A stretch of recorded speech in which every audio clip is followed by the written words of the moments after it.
Hello, everyone. I'm Dr. Kelly Martin Chu, Amazon best-selling author, speaker, and transformational coach for women. And today I want to talk about overgiving, specifically overgiving this holiday season. You know, this conversation is for you if during the holidays you find yourself just totally exhausted. And for most women, it's not just about the holidays, it's about every time of year. You know, you find yourself exhausted and you're wanting to learn how to overcome that. You have maybe been diagnosed with a chronic disease, or you're sleepy all the time, or over the holidays you always get sick and you find that you just can't say no to anybody. So this is really a skill set that I want you to develop. And this is the holiday season to begin to practice how to overcome this over-giving way of being in the world. In fact, it really is, I think, an epidemic, you know, especially for women. And you look at our roles as women and how it's changed over the years. I come from a really long line of really strong women. And I look to my mother and my sister and my grandmother and my aunties, and all of these women had such beautiful and have such beautiful hearts. And they give so much every day to so many people, not just their family, but the outside community. And so I have, you know, been raised in the sense of giving. And as we step into Thanksgiving, a time of being so grateful, it is also the perfect time to reflect, are you a woman part of this epidemic of overgiving because you've just taken on way too much? So here are, you know, some of the symptoms, I guess you would say, of overgiving would be that you look at your to-do list and it involves a lot of things outside of things for you or for your career and maybe even for your family, and you're overextended. You find yourself saying that you're overwhelmed. When people ask, how are you doing? The standard response is, oh, I'm so busy, I'm so busy. And often you're maybe not exercising anymore. You've given up. If you're single, you may have even given up on dating, or if you are dating, you find yourself in a situation where you're always in the position of giving, and you get frustrated because your partner isn't giving as, not even equally. It doesn't have to be equal, like 50-50 yard line. In fact, in relationships, there's a give and a take. It's very natural, right? But in general, in true partnership, the giver is also the receiver. And so when you think about your life and you think about your relationships, are you the one that's always giving? Do you complain that no one's there to take care of you? Do you complain that there's not enough time in the day for self-care? There's not enough time for meditation. There's not enough time for reading or journaling. There's not enough time to go to a yoga class. There's not enough time to even sit in a bathtub for an extra 10 or 15 minutes, enjoying the downtime, or what I call think time. So many women are just giving and giving and giving. And while that is beautiful, if you want to have an amazing partnership with a man, an intimate partnership where there is that giving and receiving, women, we need to learn how to do two things. Number one, we need to learn how to say no, and we need to learn how to ask for help. So I guess there's more than two. And we need to learn how to receive. So I want you to think, do you fall in that category? And if you do fall in the category of this overgiving, give, so that there's nothing left for you at the end of the day, and you're sick and you're exhausted, then I have a really good idea what your relationship, the intimate relationship, will look like for you over a long period of time. Over a long period of time, A very healthy relationship requires two individuals that are able to replenish themselves. And so in replenishing and in the self-care, they have more to give. So I talk to so many women that they think self-care is selfish, and it's actually not selfish at all. It is a place where you are able to replenish your energy. And if I hear of a couple that's having challenges, and one partner is the giver, and if it's the woman and she's exhausted, you know, she actually has nothing to bring to the table. She'll get a point where her partner can't even really receive from her. And eventually, if this happens over a long period of time, there's one thing that I can almost be certain of. She'll be resentful. She'll be resentful of all the things that she's giving.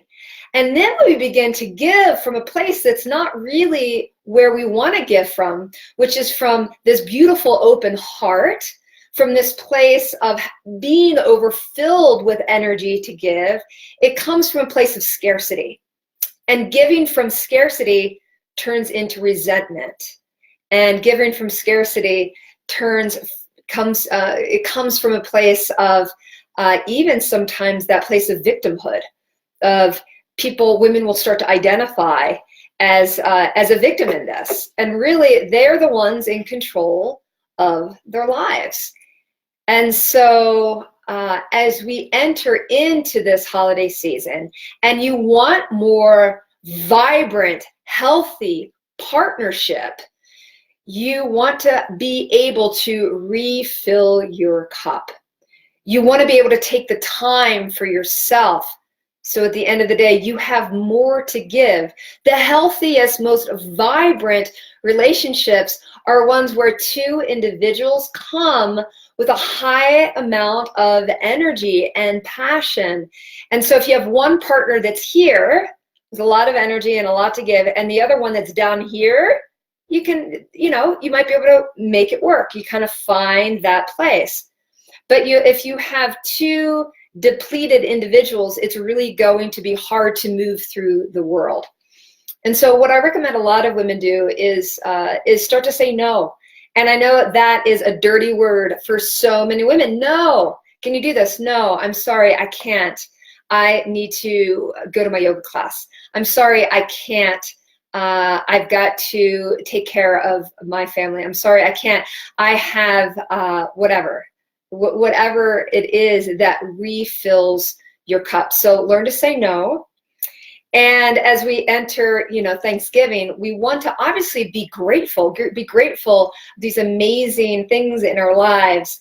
And part of that gratitude is be grateful for yourself and what you are, how you are showing up in the world.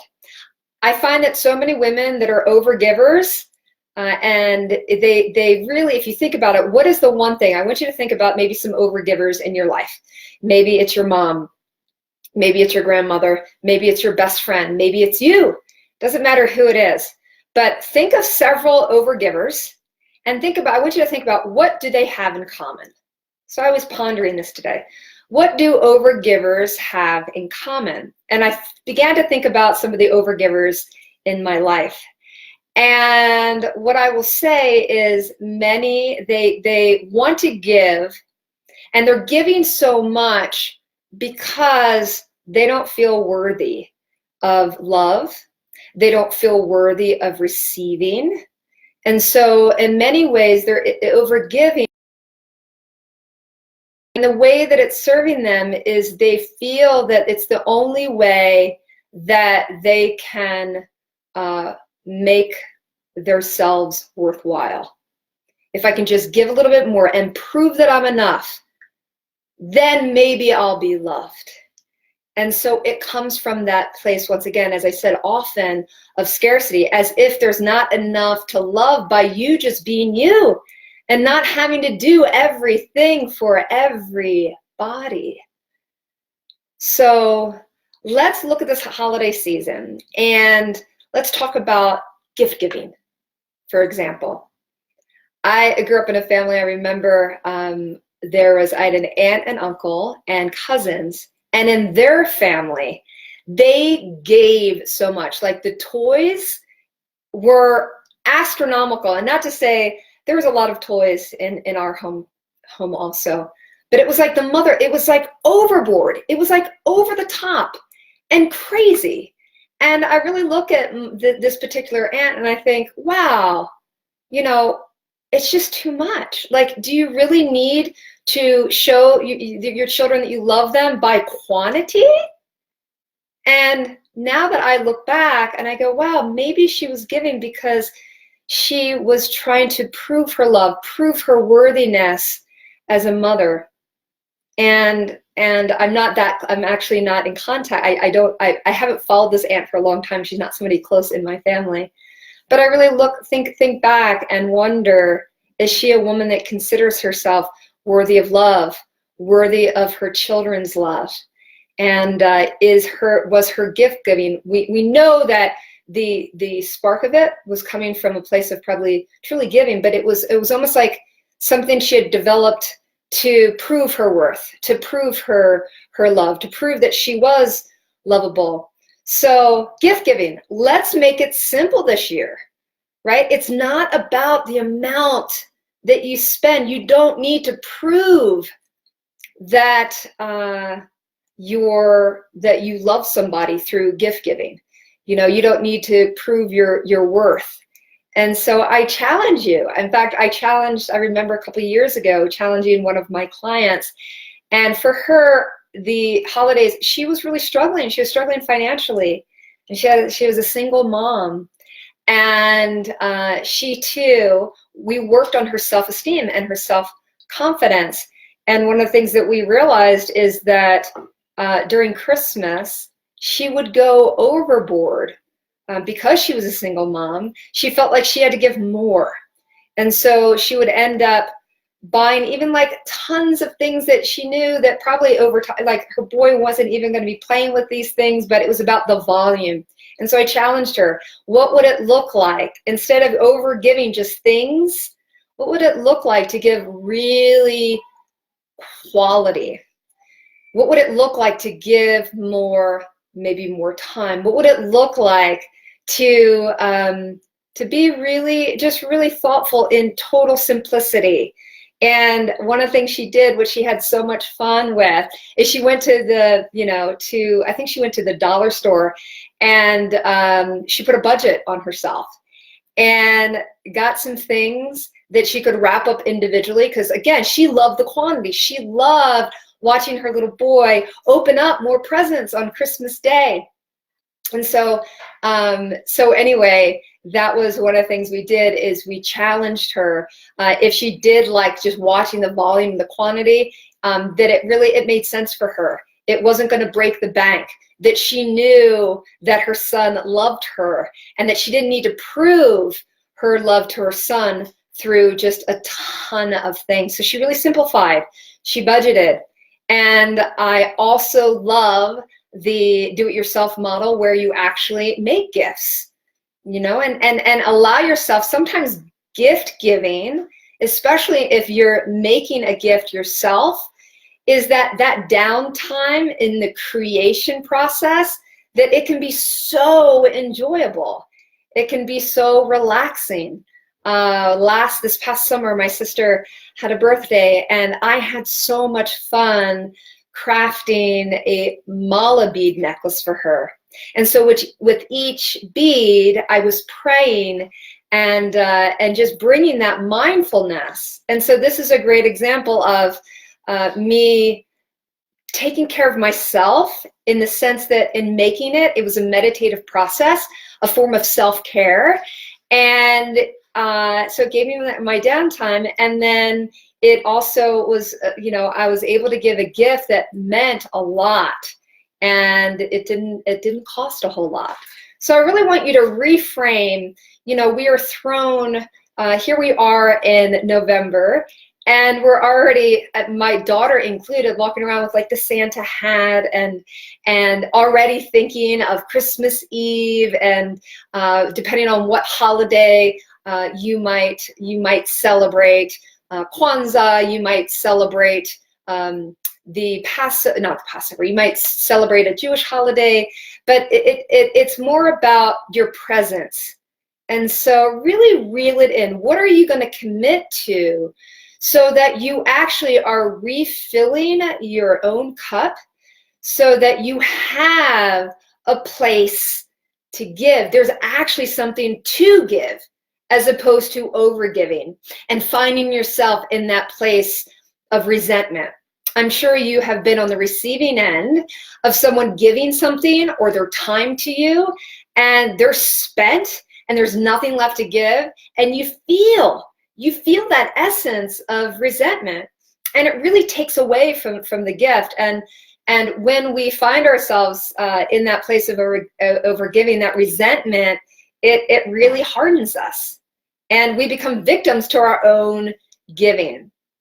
So a couple things, as I said, if you are part of this epidemic of women overgiving, which so many women are, you know, we're moms, we're wives, we're in our careers playing full out, and we're taking care of the home. Like so many women, there's just so many more roles than there used to be.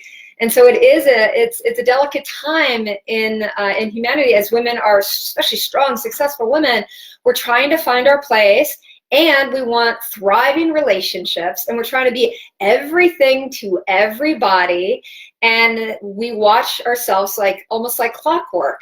End of October, going into November and December, we just like tap ourselves. We just tap ourselves and we give, and there's nothing left to give. So I'm challenging you this holiday, this Thanksgiving, whatever holiday you're celebrating, claim some self-care. Practice saying no, and practice the art of receiving. So if you are a single woman listening and the man is not even in your life right now, this is a beautiful time to restore you and date from a place of lots of energy to be able to give. And when we're able to come from that place of overflowing with energy and passion, because we've learned to say, put some no's, take some things off our platter. We have so much to give, and in giving, we actually are able to receive, and we know our own worth, and we practice our worth, and it starts here. It's nobody's fault that you're overgiving. And as I said, what I find that runs the thread through so many women that find themselves in this position, the thing that many of them have in common is low self-esteem, because they don't feel worthy of receiving. They don't feel worthy of asking for help. These are all practices. So let's get you started this week before Thanksgiving even comes. Turn some of that energy back to self. Practice saying no. Practice your boundaries. Practice receiving. And when it comes to gift giving, ask yourself this holiday season, how can I make this really simple? And maybe how might I even be able to make some presents and weave that into my life as far as accessing creativity and accessing some downtime. So you have what I love is called net time, which is no extra time. So no extra time, you're actually able to maybe make a gift and get that downtime and be able to give from a place of abundance. So if you like what you saw today, and you're a single woman looking for love, and you want 2020 to be your year for the man to magnetize him, we've got so many exciting things that's going to be coming out that I'll be sharing soon. Be sure to like this video and follow us. Come back again next week at the same time. We'll be coming from Hawaii. If everything lines up, I'll be in Hawaii at a conference, and I'm hoping to be able to live stream from there. So make it a great day. And signing off, Dr. Kelly Martin Shue, Amazon best-selling author, speaker, and transformational coach for women.